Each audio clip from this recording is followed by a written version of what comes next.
Yun.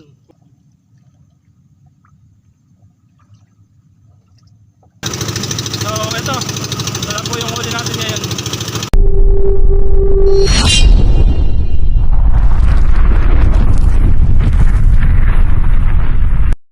Hello mga kasampol. Andito na naman tayo.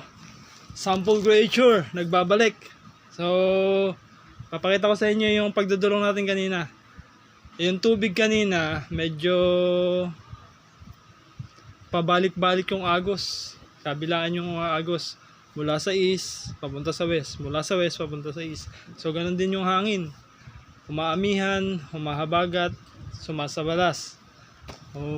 Medyo may epekto yon sa pagdudulong natin. So yung epektong yon, maganda ba o masama, panoorin nyo ang video.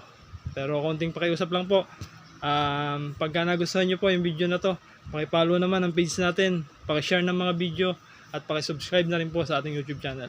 Malaking bagay po yun para sa ating page at channel. So ito na, panoorin nyo.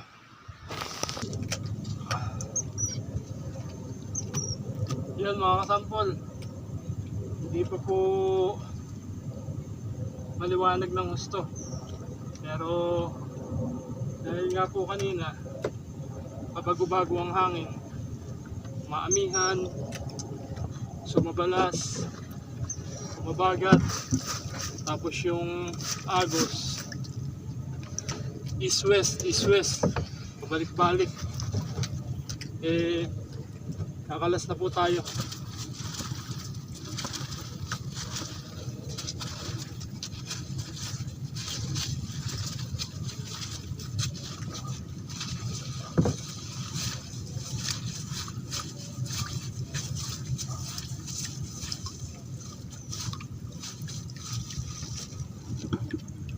Yun, pupunta na po tayo sa kubo mga kasampol.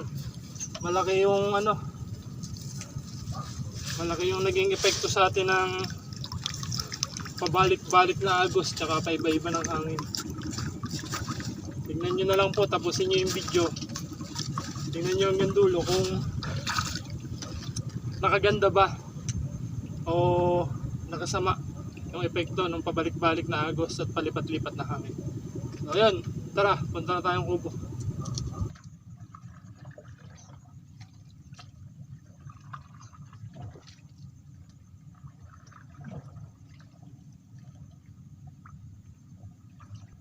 Paano guys? May bangus ba?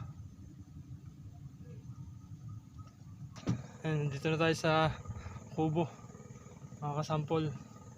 At tinanong din natin yung mga isda kung may huli ba siyang bangus, kasi baka mamaya nakakalabas yung bangus natin. So wala naman daw, kasi medyo lang bigid yung huli niya. So tara, at akyat muna tayo sa kubo.